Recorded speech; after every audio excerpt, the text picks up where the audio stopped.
Good evening, everybody. My name's Tom Chenoweth, and welcome to the Heart of Discipleship. Thank you all for taking your precious time to be with us on this transformational journey. Now, before we begin, just a couple of quick administrative notes.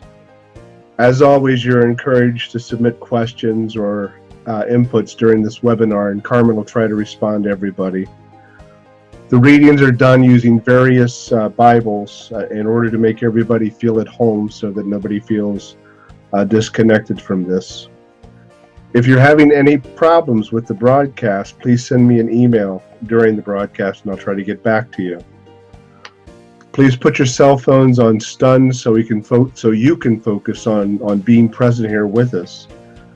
And tonight's webinar, after it's edited, will be posted on our website or on the YouTube channel so that you can see it again or share it with somebody else if you like to. And now, without further ado, I'd like to turn this over to Carmen. Deacon Viola, please. Welcome, fellow travelers, to our series of webinars exploring what it means to be a disciple of Jesus. As always, let us begin with our prayer. Come, Lord Jesus. Open our hearts and our minds to your presence. Come, Lord Jesus, help us to experience you here and now, and help us to love and serve others so that they may see you in us. Come, Lord Jesus, help us to bring about your kingdom and to be open to your will for us. Amen. All right, fellow travelers, before we dive in this week, I'd like to take a moment, if I could, to address something that's happened in the past week here. Right? I'm sure you're all aware of the elections. And I would like to take a moment to address the emotions that people are feeling in the wake of last week's elections here in America. Especially since some of you probably feel that this could lead us into a desert time where we may be tested and where we may learn to rely on God in our lives.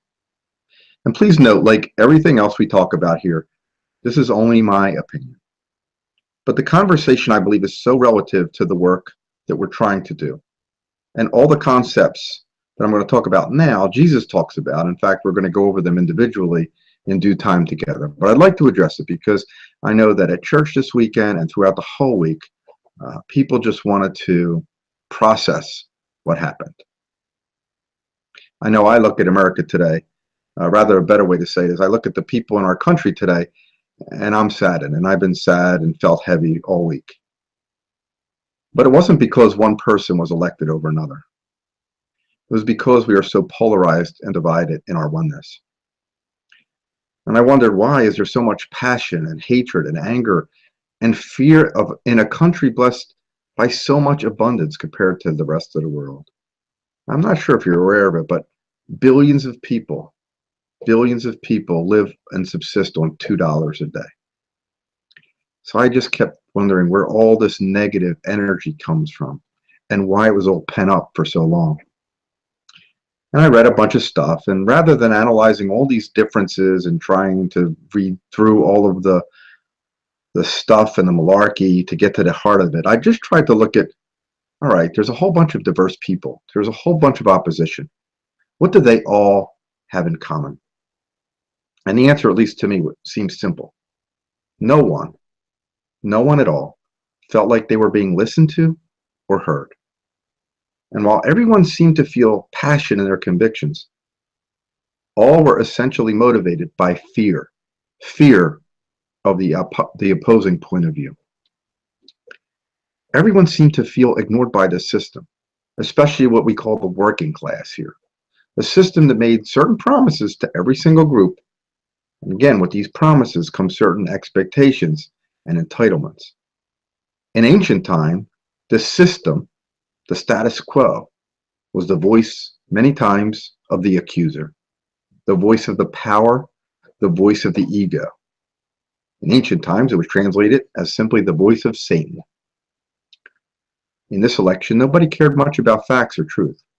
This was an election of the heart, an election of the ignored. It's simple, really. A government no longer of, by, or for its people will fail. Here in God Talk, we always talk about Israel. We always talk about Rome. But what's that look like today? Israel many times can be compared to our own American institutional Christian church, and Rome could be compared easily to America. Years of greed and power have corrupted it, like so many other organizations. Our government doesn't represent the people's voice in all its glorious and beautiful diversity. And we ourselves have become a people asleep for too long. And we have many good people going into government with good hearts and open minds, but they are eventually absorbed into the establishment they came to reform. It seems like every law or idea that starts out with good intentions, like accessible and affordable healthcare, quickly becomes a quagmire of words, clauses, and insertions that don't serve the people, but special interests and corporate profits and middlemen. By the time that law or bill is enacted, it looks nothing like it was intended to be. If $100 is set aside to help the average Joe, by the time the program becomes enacted, Joe probably winds up with $1, while other interests and middlemen take the other $99, leaving Joe wondering where the money went. Joe can feel ignored or isolated and alone, disconnected from others in the group, and that's when we get into trouble. And in true systematic fashions, establishments always maintain themselves by focusing the people's attention not on the system itself, the real issue, but on the other group, with groups facing off against each other. And this is the true evil in our day. Think of it like this. I use donuts a lot, right? A dozen donuts are bought. The establishment and the people in power take 11 out of the box and leave us fighting over the one left over. And the objective voice of reason, the media, happens to also be controlled by the system. So we're told that somebody else is going to take our one donut. When you get a scarcity mentality and a fear mentality, it incites mob psychology, where one group blames another group for their particularly poor circumstances.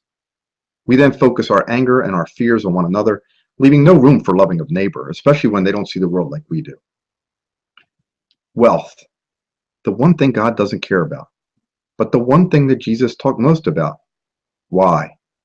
Because of the significance that we all give money and wealth in our hearts. Jesus says, where your treasure is, there your heart lies. Words can become cheap. Where do you spend your time, your money, and your energy? That's who you really are.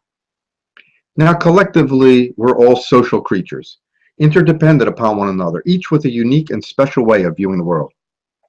And we need all those differing viewpoints to evolve as humans and to glimpse the reality, the kingdom of God, we call it here.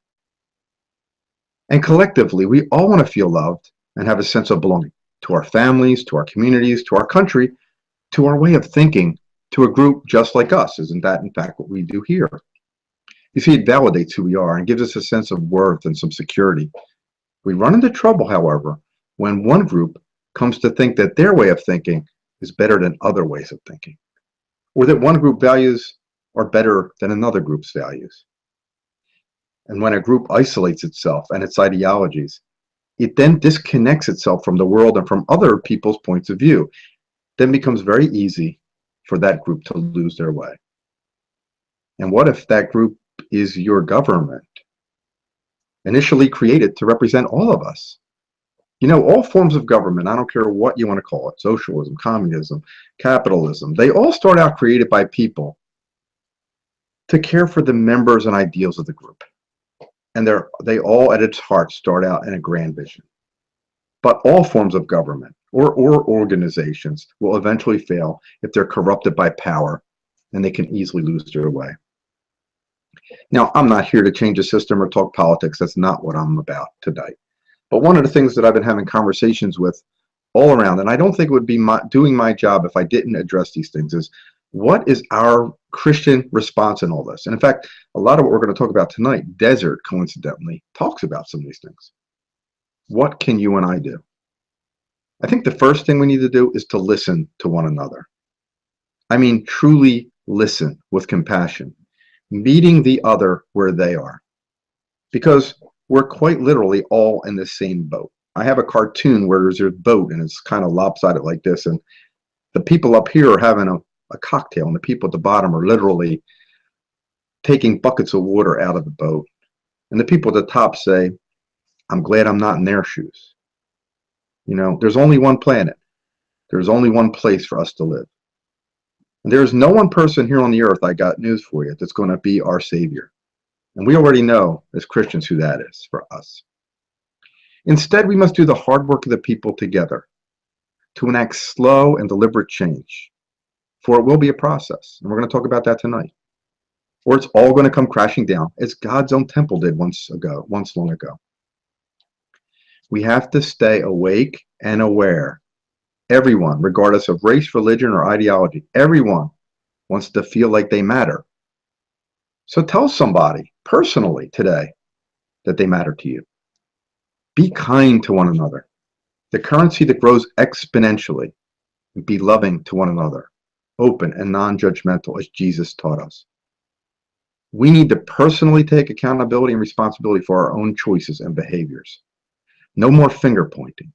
And we have to stand in solidarity with those who are hurting and resist the hatred which infects our hearts and can easily come into our communities. United, we all need to hold our leaders accountable for representing us all.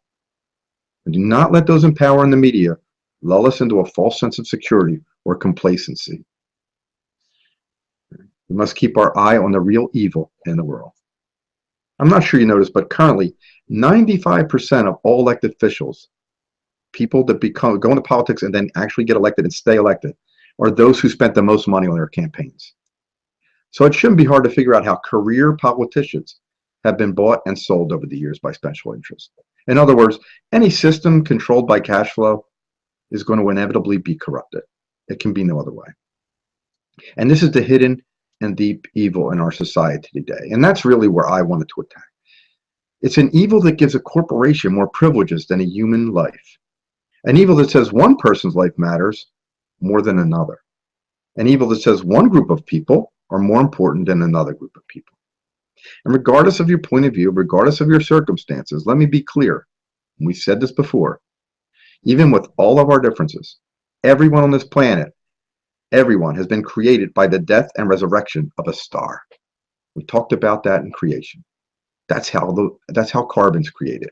So you're all children of the universe, a term I like to call God. You are a child of God, so start acting like one.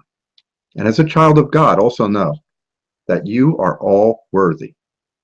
All of you matter, both individually and collectively. You're all relevant, and you all have a place and purpose here and now. And don't let anyone or anything tell you otherwise. Love one another, be kind, and be at peace, my friends. So I wanted to say that before we got into our God talk tonight. And if you have any comments or questions or would like to chime in, please put it in the chat or request to talk. But I thought it would be not wise of me to basically ignore something that's been so relevant in our week. Okay. So I wanted to do that before we got into the God talk tonight. So Tom, can you put up the picture for this week? Which is, are we there yet? All right. So let's look at this picture. We're in the desert. What do you see? The first thing that strikes you should be the overall orange color of the picture, right? And we talked about that. That means the human condition. If we get stuck in this place, we may die. And note the bones as we enter this place. A lot of times it's a place of fear, a place of isolation. One set of footprints enter this place. We often feel so alone at these times, don't we? God's fingerprint in this picture is barely seen in the distance on the mountain of God, where at the far left we also see God's light, far, far away. God seems so very far away when we're in our deserts. And we must transverse this space to get to the light.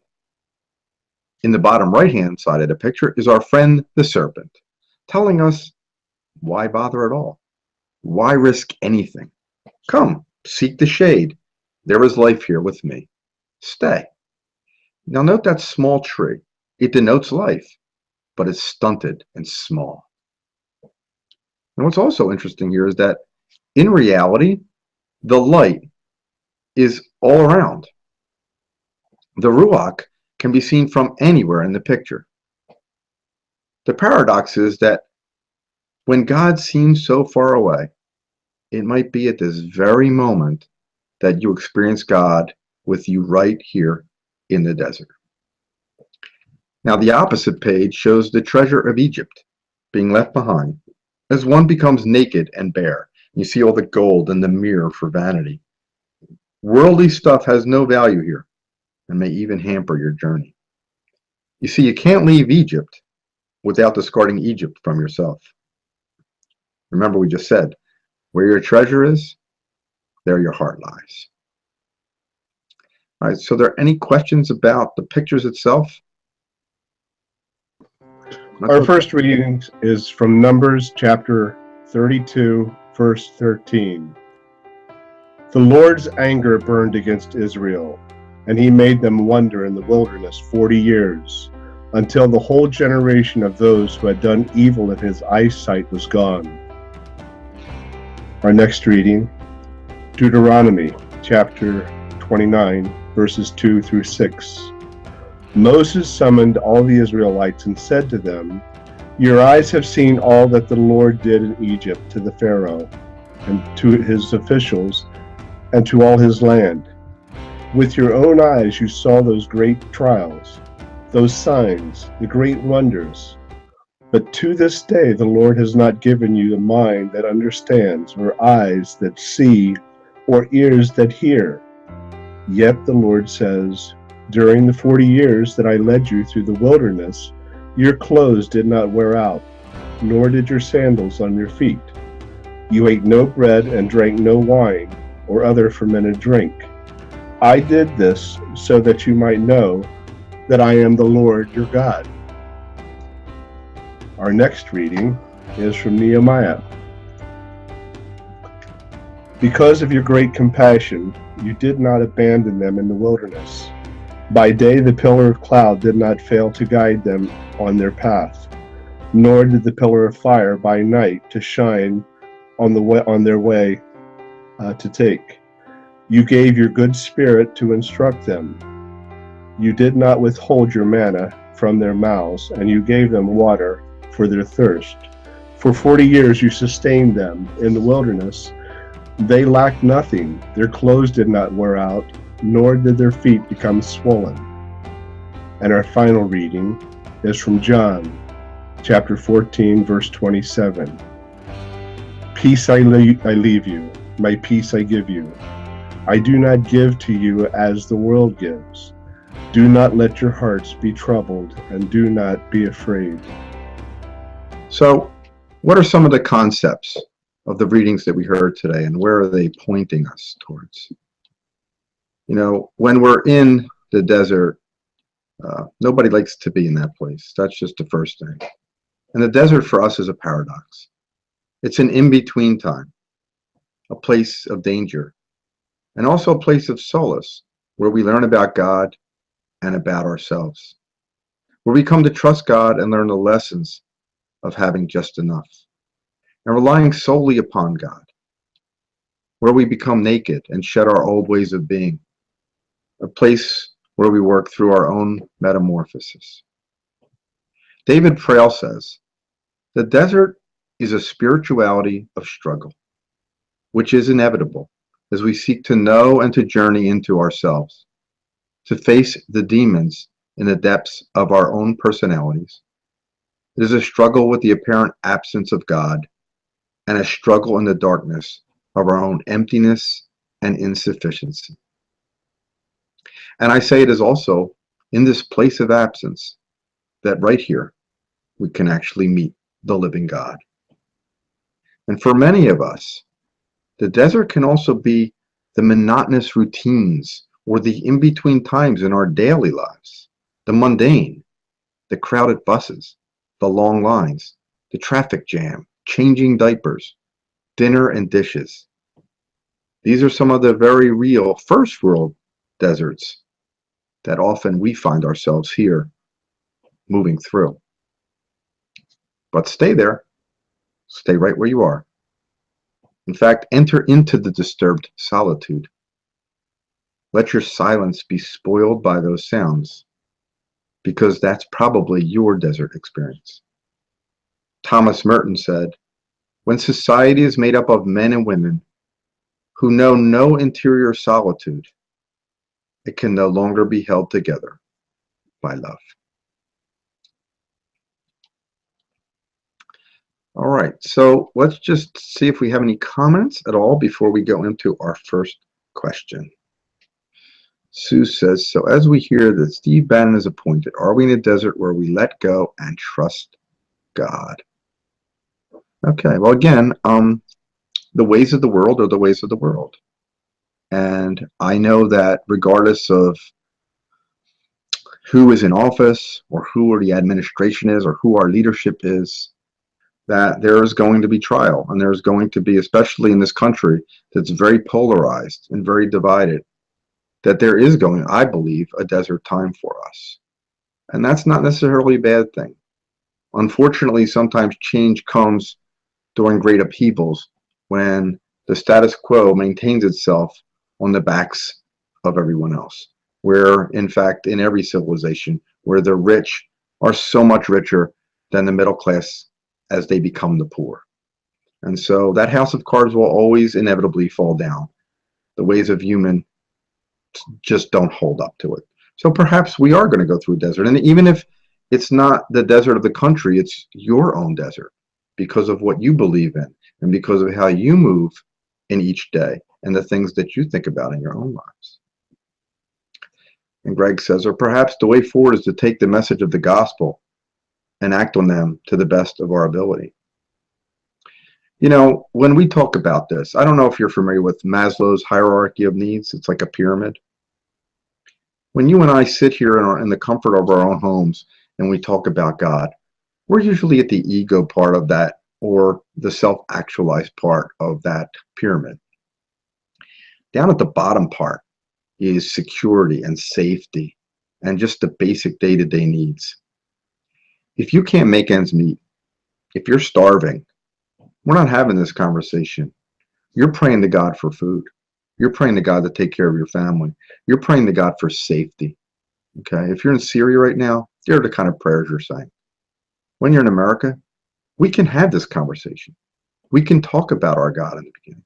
And when you read the gospel and when you read the Bible, I hope that what you're taking away from this experience is that there's nothing in that Bible that we're not doing today in some part of this world. And it looks like it's coming close to home these days, or at least the fear of it is. And again, I don't know where that will lead, but I like that we do have the gospel, that we do have historical context, and that God has left a record for us to walk in.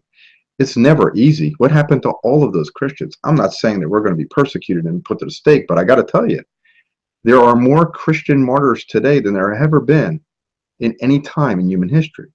But we're so far removed from it that we don't get to enter into that pain and suffering that so many people do have to do to proclaim the gospel. It's dangerous. Here in the United States, we're experiencing some fear.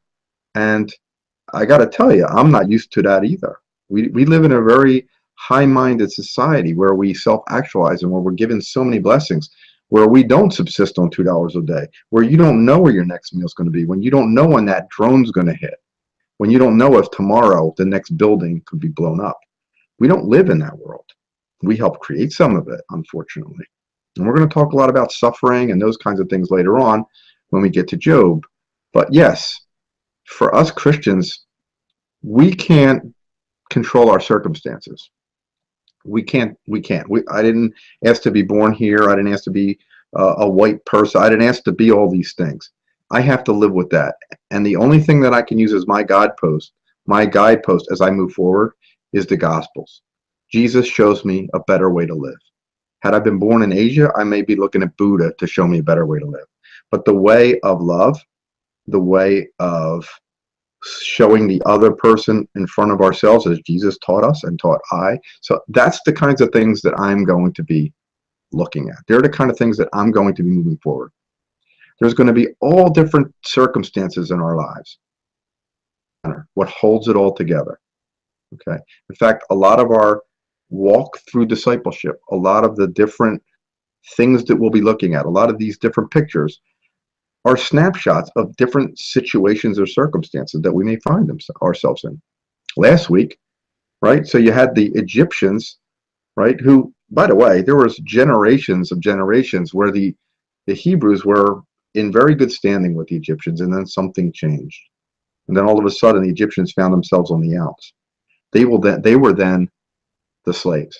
They were then taken from that high level of privilege in the Egyptian government to now being on the bottom of that totem pole. And all of a sudden, they cried out.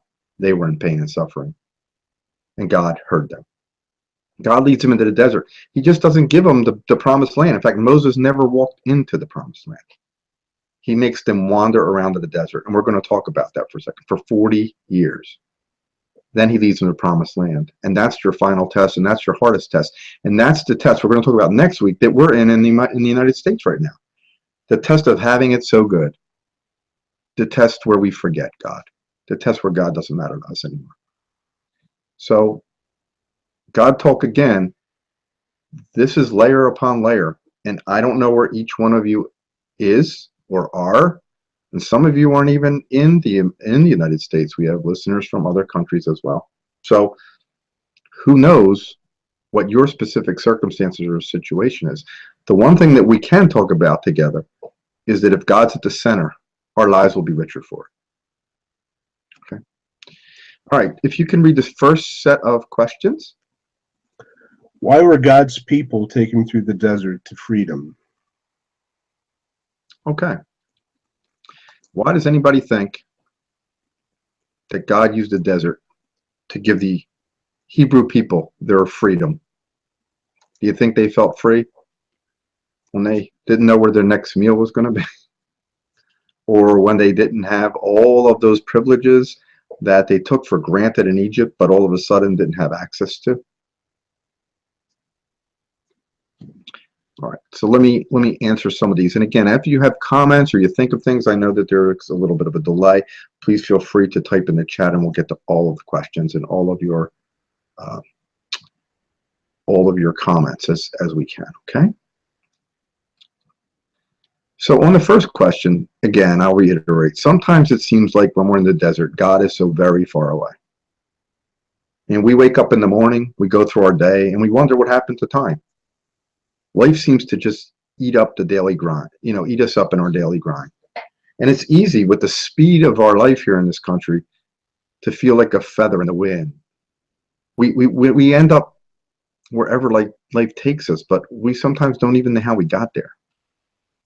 It's at these times that it's easy to feel like we have little control over our own lives. And people may find themselves in the throes of despair when life just doesn't go smoothly for us. And like the Hebrews under Egyptian slavery may cry out to God. We may cry out to God for comfort, but God here seems distant.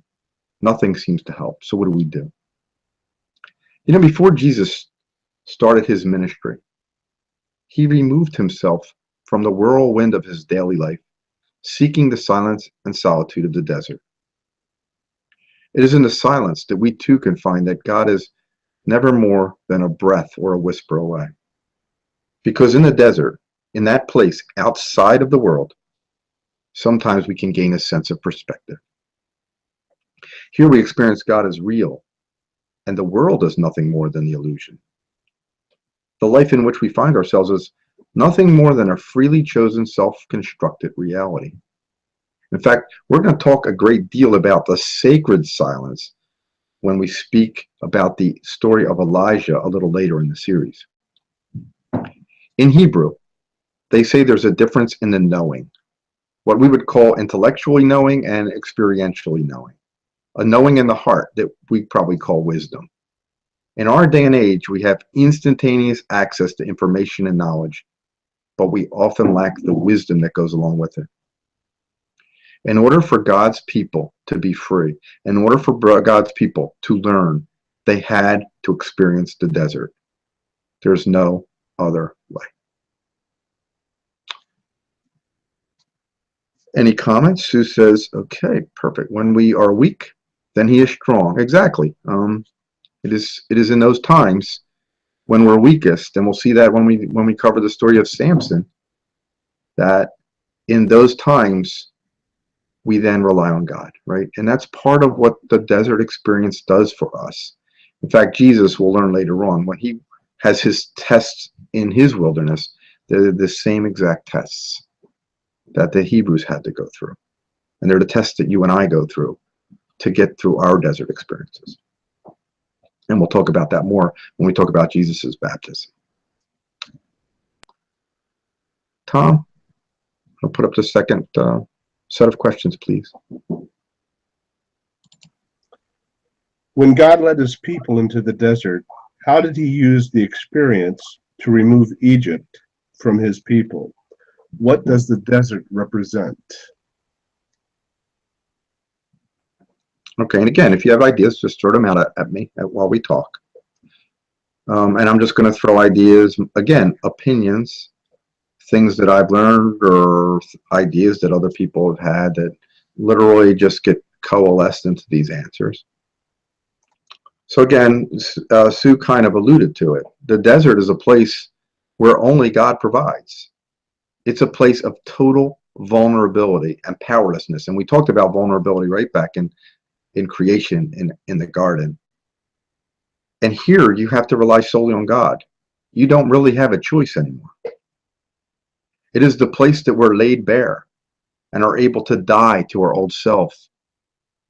Think about it like the darkness of being in a cocoon. It's also the place where we change. It's a place of solitude where we're removed from everything else. But here we surrender. We're done. And here we also meet God and see that God is truly with us. Now, God physically freed the slaves from Egypt, but now they needed to have the slavery of Egypt removed from them. Their own psyche, their own DNA.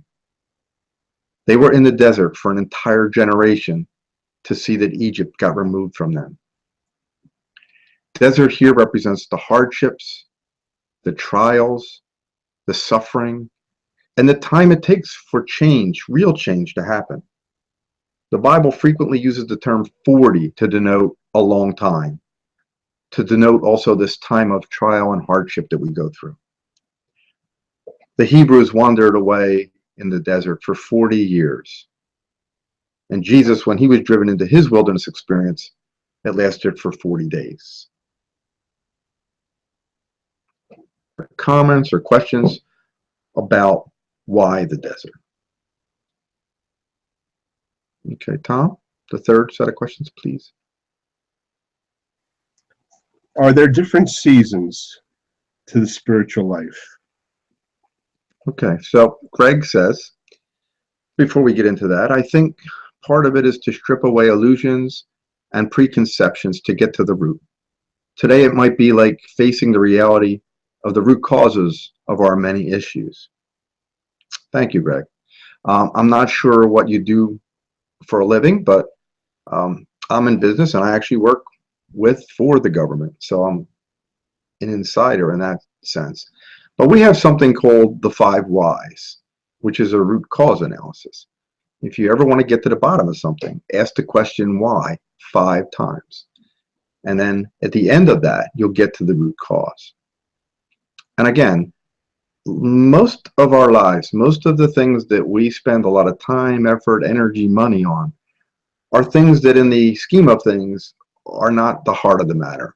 They're just our way of living, our way of trying to keep or control our circumstances or control our environment. But as some of you know, you don't have control over those things. Sometimes you lose a job. Sometimes you can't make ends meet. Sometimes somebody's given an illness that there's nothing they can do with. It's at these times that we reach out to God when we're our most vulnerable. When we have it all together, we don't really need God. There's no need. We just get on our hamster wheel, keep running around. We don't realize that we're not living that life. We're just literally I would say, existing. Some people go through their entire lives and don't see the light till the day they die. I think to live a life that's full, there's a process. In fact, Alexander Shaya, in his book Heart and Mind, talks about how the Gospels, when read as a whole, the way the ancient church read it, by the way, not the way we read it today, forms an actual pattern.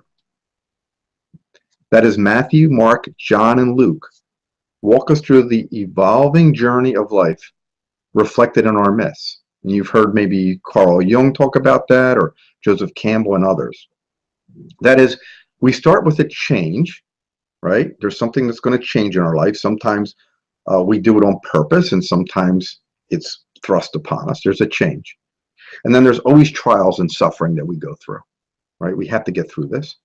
We call it the desert experience. Then we have the aha moment, or the mountaintop moment, when we come out on the other side, transformed, a new creation. And then lastly, perhaps we're the only ones that ever had that transformation, we have to integrate that change into our normal daily lives. So Matthew is the gospel of change, and Mark is the gospel of suffering.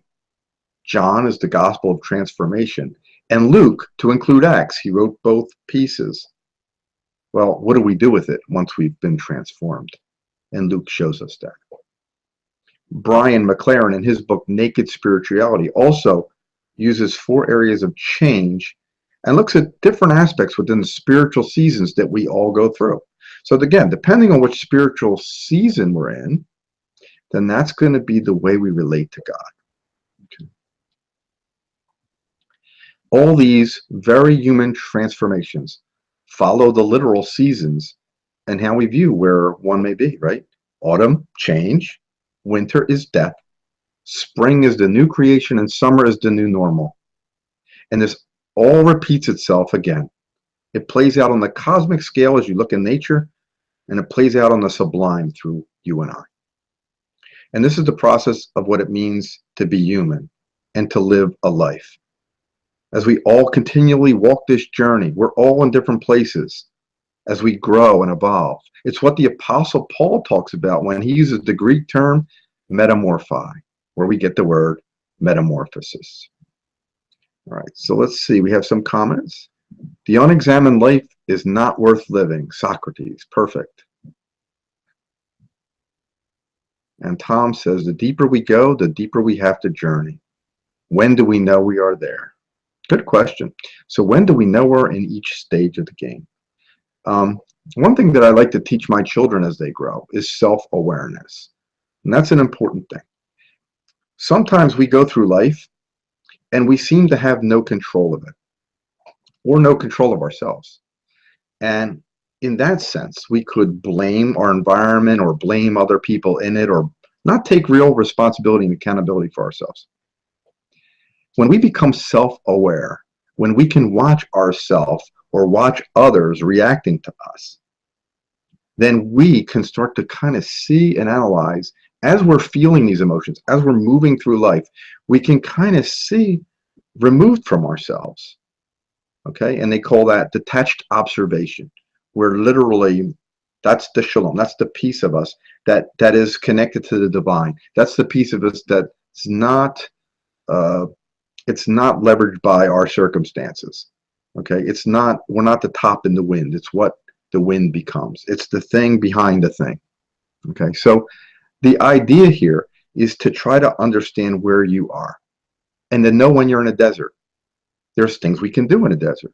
We can sit still. We can meditate. We can try to do things to deepen that experience for us, to have that metamorphosis come through. And then there are times when, well, you know, nothing's going on. We may be in the new normal. You know, some of you may go, I know we're leading a group to Israel, and people come back from that trip changed. But as soon as they walk back in their house, there's a pile of bills on the table. And their husband and wives maybe didn't come on that trip, and they're not transformed. Well, what do you do with all that? How do you then take that transformation, that new way of thinking and new way of looking at things, and take that into your new normal? Because those people are there to remind us it's okay. They're not going to see how you see now. We're going to have these mountaintop experiences. If you walk the path of Jesus, you're going to have these aha moments, and then you're going to have to integrate them. Right? And that's really the human journey and the human condition. And by being self-aware, or by talking with others, notice Jesus always sends disciples out 2 by 2. Sometimes we can't see what we can't see, or we don't know what we don't know. We need another on that journey to reflect that to us. Okay, so again, it's the posture of a disciple. We're going to talk about that through this whole book. Being open, being humble, and being a student. So you're always taking and looking for that information. You're never closed. You never have the answers. You're always looking for others to see how you look in their eyes. You're looking at yourself. You're looking at God. It's always a dance, a divine dance between ourselves, others, and God. And that's how we know where we're at on that journey. And the thing is, once you understand this, then you understand that life is the journey. There's not a destination. It's an ever-developing spiral of evolution for us. Okay, and that's the journey. That's where we're at. I would ask all of you to get a piece of paper out and do what they call a spiritual autobiography.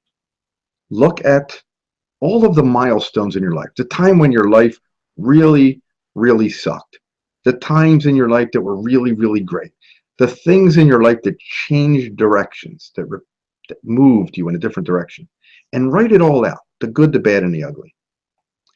And then see how you got or evolved where you are. I promise you, the things that made you evolve as a person were the trials in your life, right? The rituals in your life, the things that caused you the most change. And sometimes it came with suffering, or sometimes it's just part of life. Our own rituals. We got married someday, or we are, our ritual of the teenage years of becoming an adult. So sometimes it's very physical, and then sometimes it's things that happen in our lives. A divorce happens in our life, or someone dies in our life, or we have a problem in our lives, or an illness, and then all of a sudden you change direction. If you look back at and see all of that got you to where you're at, you'll see God's hand in all of that. It's easy to look backwards. Sometimes when we're in it, we can't see it. So you really want to play that out and look backwards, journal it backwards, and you'll see that the times you thought you were the most alone were the times that you changed the most, the times when God was actually present with you. I know I've had to do that in my own journey as a deacon, and my own journey in my own ministries, and I used to do one every year. And we would take different slices and cuts at how we would look at it. And it was amazing how you would see the God's hand in your story, that when you were in those places, you'd have no clue as to how you got out of it. Okay. Tom, if you can just put the fourth set of questions up, please. What are the negatives and positives of a desert experience? Why do we feel uncomfortable being in the desert? Sharing your desert experiences with others lets you see the value and purpose of your experiences. All right. I don't know anyone who likes to be in the desert. Okay. I've not met anyone who loves to jump right into that. There are people that literally discipline, church fathers, you call them desert fathers. They literally remove themselves. Thomas Merton was one. He was a Trappist monk, and he was a Roman Catholic. He was a forefront of a lot of the progressive Christian thoughts today that we have. Richard Rohr, and that comes from that same mode of thinking, where literally they remove themselves from society. And as I think Greg said, to strip away the illusions and to literally put themselves in a desert experience, physically, emotionally, and mentally, to have that spiritual experience. But most of us go through our life day to day. We have our day-to-day bills to pay, our homes to pay. We have families. Here in the United States is a little bit different look than if, say, we were talking about our friends in Cameroon, which we support, where, day to day, they don't know where their next meal is going to be, or if they're in danger this day. There's a lot of different things depending on your circumstances. But know that whatever it looks like for you, that it's a process. It's a growth. It is our evolution. And we talked about this dance of the Trinity. It's all a dance and a movement. Okay, to live a full and healthy life means to recognize that all of life is a movement.